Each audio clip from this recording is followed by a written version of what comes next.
Siang. Assalamualaikum warahmatullahi wabarakatuh. Baru saja dilaksanakan sidang paripurna dan yang dipimpin oleh Ketua DPR langsung. Agendanya yaitu pemberhentian dan pengangkatan Panglima TNI. Tentunya ini berdasarkan Undang-Undang Nomor 34 Tahun 2004 ya. Itu saja kegiatan hari ini.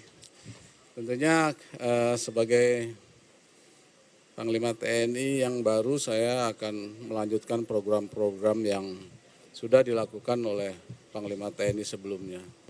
Dan juga tentunya saya akan mengaplikasikan, merealisasikan visi misi saya waktu saya fit and proper, yaitu buat TNI yang profesional. Profesional di sini tentunya TNI harus well organized. Jadi organisasi sekarang berbeda dengan organisasi mungkin 5-10 tahun ke belakang. Jadi kita akan merubah organisasi disesuaikan dengan perkembangan lingkungan strategis yang ada. Kalau kita lihat peperangan sekarang ada di Ukraina dan di Palestina, itu perangnya berbeda dengan 5-10 tahun ke depan. Sehingga kita TNI harus menyesuaikan dengan perkembangan lingkungan strategis tersebut ya. Itu well organized, kemudian well trained, tentunya untuk menjadikan TNI yang profesional harus dilatih, ya kan? Dilatih, well equipped dan diperlengkapi dengan baik. Bagaimana itu perlengkapan untuk perang di hutan, bagaimana perlengkapan untuk perang di laut, di udara dan sebagainya. Kita akan mengikuti perkembangan lingkungan strategis yang ada. Tentunya saya juga akan menggandeng industri pertahanan yang ada di dalam negeri. Kita sudah punya Pindad, senjata kita untuk modelnya hampir sama lah dengan seperti yang digunakan US Army itu M4. Kita sudah punya jenisnya SS2V5, sekarang sudah digunakan oleh Kopassus. Kemudian juga dulu kita Kopassus menggunakan Sig Sauer.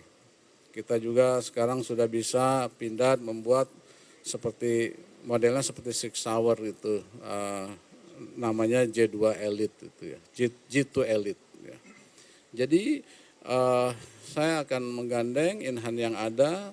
Dan tentang drone, ke depan juga saya akan mengorganisasi pasukan drone.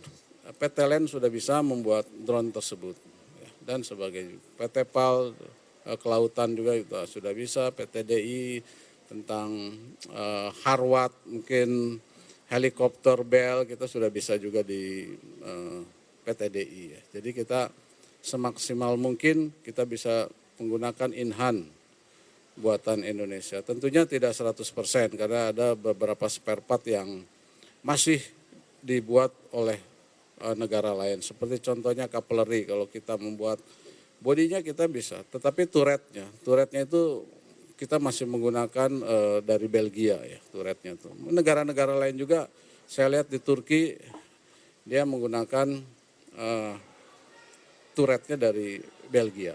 Itu saja rekan-rekan. Terima kasih.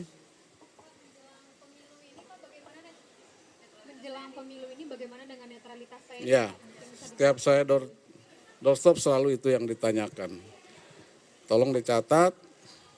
Jadi tentang netralitas TNI itu sudah ada undang-undangnya. Yang pertama Undang-Undang Nomor 34 Tahun 2004. Jadi TNI yang aktif tidak boleh berpolitik praktis. Kemudian ada Undang-Undang Nomor 7 Tahun 2017, apabila berpolitik praktis itu akan ada sanksi. Sanksinya sanksi pidana ataupun teguran dari komandan satuannya. Itu maksimal kalau penjara itu 1 tahun dan denda 12 juta rupiah. Itu sesuai undang-undang ya. Dan kita juga sudah kemarin dengan Panglima TNI Pak Yudo sudah kick off tentang netralitas TNI. Kita akan membuat posko pengaduan, di mana kalau masyarakat melihat TNI tidak netral, itu bisa diadukan ke posko yang kita buat tersebut, ya.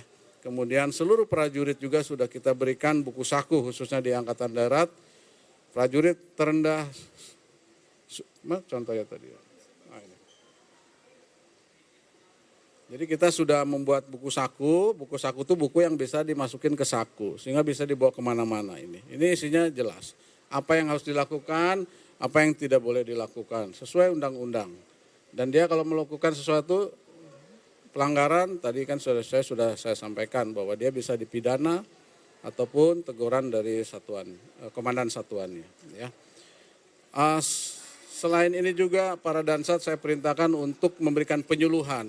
Jadi tidak hanya buku saku diberikan, penyuluhan diberikan, sosialisasi, ya, apa yang harus diperbuat dan tidak diperbuat.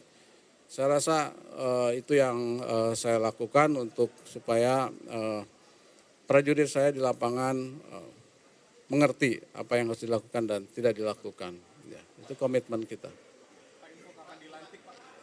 Ya. Saya Ahmed Pak dari Garuda TV Pak. Terkait TNI kan dilibatkan dulu untuk membantu pemilu nih Pak. Apakah dari TNI diminta oleh penyelenggara untuk membantu mendistribusi perangkat-perangkat pemilu di 3 titik ya. Pak? Jadi begini ya. Ini contoh aja dulu tentang COVID. Ya. Jadi COVID dulu kalau nggak salah Kemenkes yang punya wewenang. Nah kita lihat di Indonesia ini terdiri dari pulau-pulau terkecil. Dulu sempat lah mungkin para insan media ada contoh dulu ya, dulu mengirimkan vaksin terus pecah dan sebagainya. Akhirnya kita TNI diperbantukan untuk mendistribusikan karena kita punya LCR, punya kapal kecil, kapal besar juga. Sehingga distribusi sesuai dengan waktu yang ditentukan. Demikian juga dengan ini. Ya, nanti juga kita akan membantu pendistribusian logistik untuk pemilu tersebut ke daerah-daerah terpencil. Ya, kita sekarang musim hujan pasti kendala alamnya sangat ini, mungkin lautnya juga.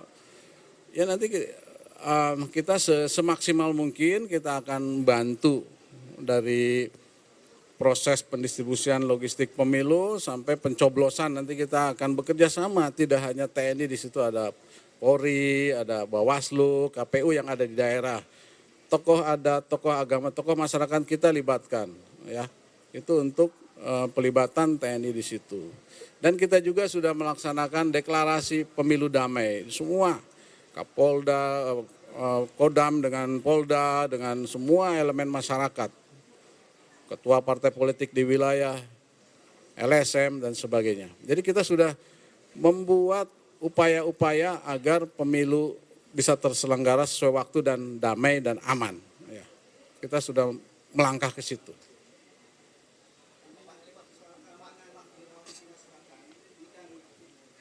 Cina masih mengklaim Pulau Natuna ya.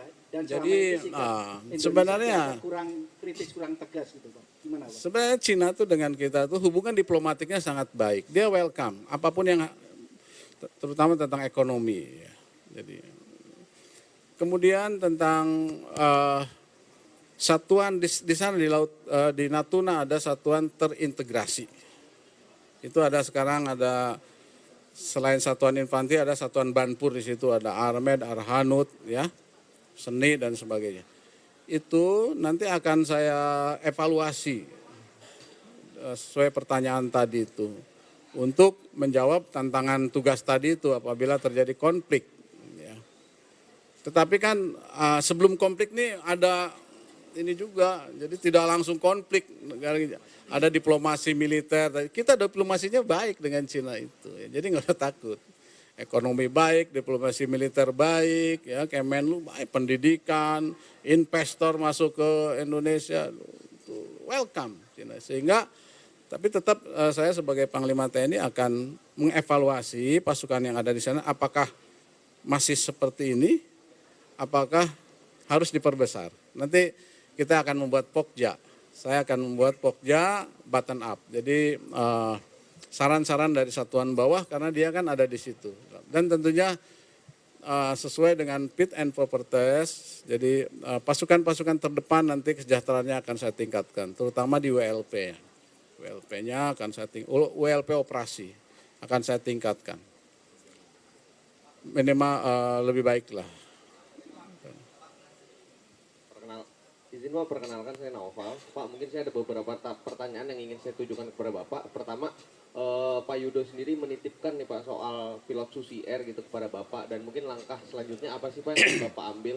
Kemudian kedua Pak, pada saat fit and proper test Bapak sempat menyinggung juga akan membentuk Pokja yang mungkin mengkaji soal kekuatan siber gitu Pak. Pada itu konteks pertanyaan adalah matra siber TNI gitu Pak, dan ini bagaimana soal kelanjutannya, apakah Bapak nanti akan jadi membentuk Pokja dan mungkin mempertimbangkan untuk membentuk matra siber TNI. Dan mungkin terakhir Pak, terkait dengan setelah persetujuan dari DPR ini, apakah dari Bapak sendiri sudah dengar atau belum gitu Pak, infonya kapan sih Pak akan dilantik oleh Pak Jokowi? Mungkin itu Pak, saya terima kasih.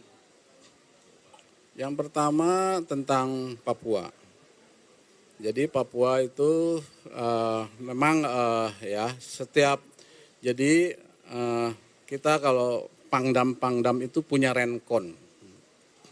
Renkon ini berisi tentang kerawanan. Kerawanan itu tidak hanya fisik, non fisik, atau tidak hanya alam atau non alam. Alamnya biasanya bencana alam, di situ non alamnya biasanya terjadi konflik sosial, konflik bersenjata. Ini Papua ini memang sangat unik, dia punya kearifan lokalnya, punya adat istiadatnya, karena dia terdiri dari beberapa suku. Ya, budayanya beda. Ini ada mantan Pangdam nih, Pak Nyoman, mantan Pangdam di sana. Jadi sangat mengerti. Nah, kita menghadapinya juga harus smart power, harus cerdas. Ya, yang pertama dengan soft power tentunya. Soft power itu saya akan mengedepankan mengoptimalkan operasi teritorial di sana. Berarti kan pembinaan teritorial di sana akan saya tingkatkan. Tujuannya apa? Tujuannya untuk meningkatkan kesejahteraan, mempercepat pembangunan di daerah situ, ya kan? Tentunya ini kalau bisa harus kolaborasi dengan kementerian yang terkait. Ya, jadi kalau misalnya dari PUPR membangun jalan, itu harus koordinasi dengan kita supaya kita amankan, karena di sana beda membuat jalan di Jawa, di Bandung dengan di Papua beda, apalagi di Duga sana itu tadi yang saya sampaikan. Jadi rencana konsidensi kita ini berbeda, pemetaannya setiap wilayah berbeda, sehingga keterlibatan kita TNI itu ya berbeda juga. Kalau di sana mungkin pengamanannya lebih ketat, ada pengamanan dalam, pam luar, ada yang ambus dan sebagainya, ada yang patroli gitu, sehingga yang kerja aman dan pembangunan bisa diselesaikan sesuai waktu yang ditentukan. Tidak seperti sekarang kan, masih ada lah yang diganggu-ganggu gitu, bahkan korban jiwa di masyarakat sipil kan, kasihan juga. Ya. Kemudian juga tetap kita gunakan hard power. Kalau dia menyerang menggunakan senjata, karena kan dia kombatan. Kalau kombatan harus dilawan dengan senjata. Ya. Itu. Kemudian yang kedua apa tadi? Cyber. 2 bulan lalu saya ke cyber yang ada di Amerika. Itu si Mayor Jenderal Bederkamp, komandannya. Memang kalau kita sudah main cyber, berarti sumber daya manusia harus kita tingkatkan. Tadi yang saya sampaikan, ya kan? Well trained tadi. Kita sudah ada dan Pusan Siad bintang 1, nanti coba akan kita evaluasi. Tujuan saya akan tapi kalau kita perbesar, apakah TNI siap sumber daya manusianya? Kalau di luar negeri itu dia di-combine. Jadi di Singapura pun seperti itu. Singapura kan sudah ada satuan cyber, tapi saya pas ke sana tidak semuanya tentara. Dia merekrut sipilian. Jadi harus ada seperti itu. Ya. Kalau mau tentara terus berarti kan tentara semua, berarti saya harus memang mendidik dia supaya ya, profesional di bidang cyber. Tapi nanti coba kita buat Pokja, mungkin lebih baik menggunakan sipilian, orang sipil. Tetapi kan orang sipil kan, ya kalau kita punya Sabta Marga, Sumpah Prajurit, megang Teguh Rahasia, itu nanti kita buat Pokja. Ya, kita buat Pokja, apakah dibesarkan atau, yang jelas saya akan membesarkan. Karena perang sekarang yang tadi saya sampaikan Bang Listranya seperti itu, perangnya menggunakan cyber. Jangankan seperti ini, saya mau jadi Panglima TNI, di IG saya sudah ada 5 itu. Udah masuk, mungkin robotik yang main. Akhirnya saya juga punya pasukan untuk take down atau di replace dan sebagainya. Seperti itu. Kemudian terakhir pelantikan, mungkin insya Allah besok jam 10 insya Allah oleh Bapak Presiden. Ada tanya lagi? Oke, pilot. Tadi itu ya. Jadi soft power. Kita akan menggunakan soft power. Kita akan menggunakan diplomasi militer karena mereka masih didukung oleh asing. Kemarin kita sudah gagalkan penyelundupan senjata dari Filipina. Filipina melalui Bentuni ya. Bentunis itu dan kita gagalkan. Dan kemarin 2 hari yang lalu senjata rakitan dari Ambon, 2 senjata rakitan panjang dengan munisi. Jadi alhamdulillah pasukan saya di lapangan, pasukan teritorial, pasukan intelnya sudah bekerja dengan baik. Ya tentunya kita akan menggunakan soft power dulu karena di situ di OPM itu kan tidak semuanya OPM ya. Kalau pengantar logistiknya itu kan orang-orang sipil. Kemudian si tawanan juga kan jangan sampai dia kalau kita pakai hard power terjadi korban, ya kan? Jadi tadi itu kita akan gunakan smart power untuk menyelesaikan Papua. Terima kasih.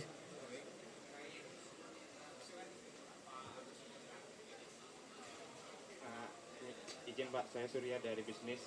Besok kan seperti Pak Agus bilang bakal dilantik jadi Panglima oleh Presiden. Berarti kan posisi Kasat akan kosong nih Pak, terkait calon Kasat nih Pak. Apakah sebagai Panglima kan Bapak berarti mengusulkan ke Presiden? Itu kalau boleh tahu berapa yang diusulkan dan kalau boleh tahu namanya siapa sih Pak? Apakah ada? Jadi kalau Kasat itu calonnya ya bintang 3 eligible gitu. Bintang 3 yang menduduki jabatan strategis dan eligible dia. Jadi di stratanya kalau di militer itu kan bisa kelihatan lah sebenarnya tuh. Kalau misalnya mau jadi Pangdam tuh siapa kan nggak mungkin dari bintang 1 Pangdam. Itu harus melalui jabatan bintang 2 yang promosi gitu kan. Begitu mau jadi Wakasat juga begitu. Bintang 2 yang eligible itu dari Pangdam biasanya gitu kan. Pangdam yang menonjol, yang berprestasi, misalnya gitu. Demikian juga dari Kasat seperti itu. Mungkin sudah bisa menerka-nerka kan. Yang jelas berprestasi dan eligible gitu. Nggak mungkin dari bintang 2. Izin Pak Jenderal, Rio dari CNN TV. Sedikit Pak soal pendapat Pak Jenderal soal pembentukan panja netralitas TNI Pak. Walaupun tadi sudah disebutkan bahwa di tubuh TNI sebenarnya sudah ada mekanisme tersendiri untuk menjaga netralitas pemilu Pak. Tapi bagaimana pendapat Pak Jenderal soal pembentukan panja ini? Apakah memang diperlukan di tengah proses pemilu ini Pak? Terima kasih. Ya sebenarnya sih sah-sah saja ya. Jadi apalagi DPR yang membuat. Hanya nanti dalam pelaksanaannya kan harus tidak melibatkan mungkin tidak menggunakan sarana transportasi TNI gitu kan untuk apabila berpolitik ya kan mungkin sudah tahu semuanya ya. Sehingga kalau saya setuju saja, makanya tadi saya sampaikan bahwa saya melaksanakan pengamanan, membuat pos-pos tadi posko, nanti juga ada posko bersama di TPS-TPS itu semua elemen masyarakat gitu. Sehingga kalau ada masalah di situ bisa diselesaikan. Kita tidak bisa juga TNI berdiri di situ malah disangkanya TNI, ada Polri, ada Bawaslu, ada KPU, ada masyarakat elemen kepala desa di situ. Tentang apa? Ya tadi yang saya sampaikan, kalau misalnya itu jauh di sana, ini mungkin terjadi gelombang atau hujan, ini kan bisa dikomunikasikan, ya. Jadi memang tidak semudah itu. Saya kemarin ke Singapura. Warga negara Indonesia yang di Singapura tuh mungkin jutaan, melebihi penduduk Singapura. Bingung ke Dubes. Di Dubes itu hanya bisa 2.000 orang. Sedangkan warga negara Indonesia yang ada di sana itu lebih dari 2.000 yang tadi sampai mungkin jutaan. Nah bagaimana nih pelaksanaannya? Karena negara sana tidak mau membuat TPS di situ karena hanya bisa di Kedubes itu. Nah itu yang seperti juga sudah saya sampaikan ke Bapak Presiden. Sehingga mereka mempunyai inisiatif, mungkin sebelumnya sudah dilaksanakan pencoblosan mungkin ya. Mungkin seperti itu. Ya seperti itu, panjang-panjang itu aturan-aturan yang memang untuk mempermudah pelaksanaan pemilu. Sehingga tepat waktu, aman, damai gitu ya. Apa lagi? Udah ya? Demikian. Assalamualaikum warahmatullahi wabarakatuh.